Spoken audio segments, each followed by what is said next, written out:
ఎప్పుడో ఉంది ఇది, ఇవాళ కొత్త కాదు. కానీ ఇది బయటకు వచ్చాక ఎక్కువ మనకి సోషల్ మీడియా వచ్చేసరికి అన్నీ వస్తున్నాయి. మనం రోజు మాట్లాడుకునే మాటలే. ఇంట్లో సొంత పెళ్ళడానికి పిల్లలకి పాల ప్యాకెట్కి డబ్బులు ఉంటాయో లేదో కానీ అభిమాన హీరో చిత్రపటానికి పాలాభిషేకాలు చేయటానికి పూలాభిషేకాలు చేయడానికి మట్టుకు మీకు డబ్బులు ఉంటాయా అని అభిమానులు ప్రశ్నించినవి కూడా చాలా ఉన్నాయి. కాకపోతే ఈసారి ఏమైపోయిందంటే ఈ సోషల్ మీడియా ప్రభావం వల్ల కావచ్చు, ఏదన్నా కావచ్చు, ఎక్కువ మంది మాట్లాడేస్తున్నారు. ఇప్పుడు నిన్న ఒక పొలిటీషియన్ మాట్లాడుతూ చాలా అన్యాయంగా మాట్లాడుతున్నాడు. ఒక సినిమా స్టార్ అవ్వడం అంటే అంత ఈజీ కాదు. ఇవాళ అల్లు అర్జున్ ఈరోజు ఈ విధంగా ఈ పుష్ప 2 సినిమా తీసి సినిమాలో చేసి ఇవాళ ఇంత స్టార్గా నిలబడ్డాడు.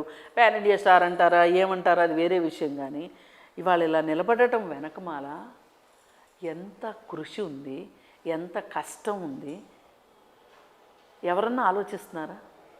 పైగా వాళ్ళ కుటుంబం 4వ తరం సినిమా ఫీల్డ్లో. వాళ్ళ అమ్మాయి కూడా ఓ సినిమాలో చిన్న వేషం చేసింది. అంటే 4 తరాల నుంచి వాళ్ళు సినిమా ఇండస్ట్రీలో కష్ట నష్టాలు, ఒడిదుడుకులు అన్నీ ఎదుర్కొని ఒక రకమైన ఒక గొప్ప పరిస్థితిలో వాళ్ళు ఉన్నారు. కాదని ఎవరు అనట్లా. వాళ్ళు ఏం మరీ అంత అడుక్కునేమి తినట్లేదు, బ్రహ్మాండంగా ఉన్నారు ఇండస్ట్రీ వల్ల, కాదని కాదు. కానీ ఇలాంటి ఒడిదుడుకులకి సంబంధం లేకోకుండా మరి అల్లు రామలింగయ్య గారు ఆ రోజు మొదట్లో ఆయన చేసిన రోజుల్లో ఒక పూట తిండి ఉంటే ఒక పూట తిండి లేదు. ఏ హీరోకైనా వెనకమాల అదే. ఇప్పుడు మోహన్ బాబు గారి గురించి మనం మాట్లాడుకోలే. ఆయన తిండి లేకుండా ఒక పూట తింటే ఒక పూట తినకుండా ఎన్నో కష్టాలు పడటం. మొదట్లో ప్రతి ఒక్కళ్ళు అంటే బాలకృష్ణ గారు, నాగార్జున గారు, వెంకటేష్ గారు లాంటి వాళ్ళు తప్పితే మిగతా వాళ్ళందరూ చాలా కష్టపడే వచ్చారు కదా వాళ్ళని వాళ్ళు నిరూపించుకోవటానికి. మరి ఇంత కష్టం పడిన తర్వాత ఇవాళ అసలు నటన అంటే ఏంటో తెలీదు, సినిమా అంటే ఏంటో తెలీదు, ఒక ప్రొడక్షన్ అంటే ఏంటో తెలీదు. ఓ చోటా మోటా రాజకీయ నాయకులు కూడా ఇష్టం వచ్చినట్టు మాట్లాడేస్తున్నారు. అసలు మీరు రాజకీయాల్లో నిలదొక్కుంటానికి మీరు చేసే అరాజకాలు ఎన్ని, అవి ఎవరు మాట్లాడట్లా. అన్నిటికన్నా బాధాకరం ఏంటంటే ఆ రోజు జైలు నుంచి రిలీజ్ అయ్యి వచ్చిన తర్వాత సినిమా హీరోలందరూ పొలోమని వెళ్ళారు. దానికేమో ఏవో లైవ్ పెట్టేశారు అనవసరంగా. ఇది చూసే రేవంత్ రెడ్డి గారికి ఒళ్ళు మండింది ఒక రకంగా.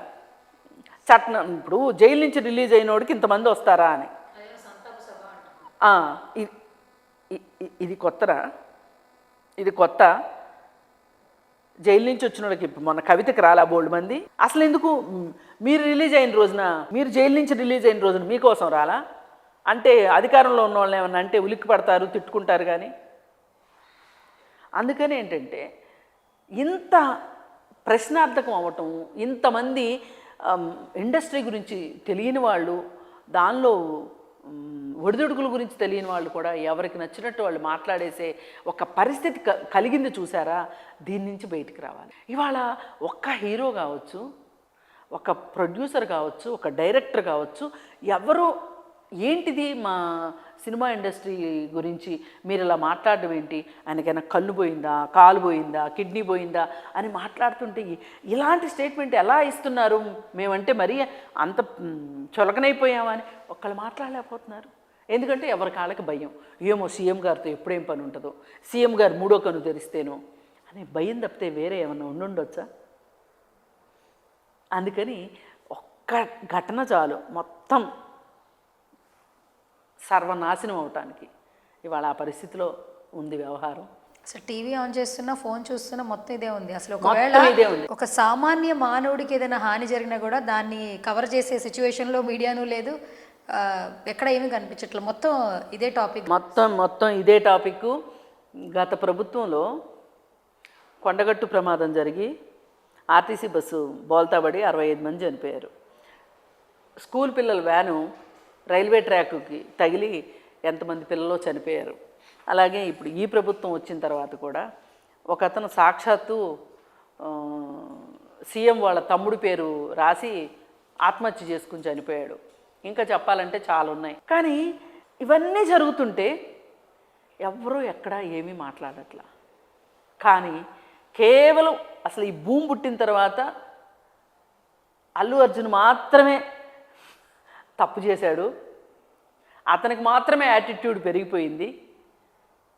ఆ యాటిట్యూడ్ దించడానికే ఇది జరిగింది అన్నట్లు మాట్లాడడం మట్టు కరెక్ట్ కాదు.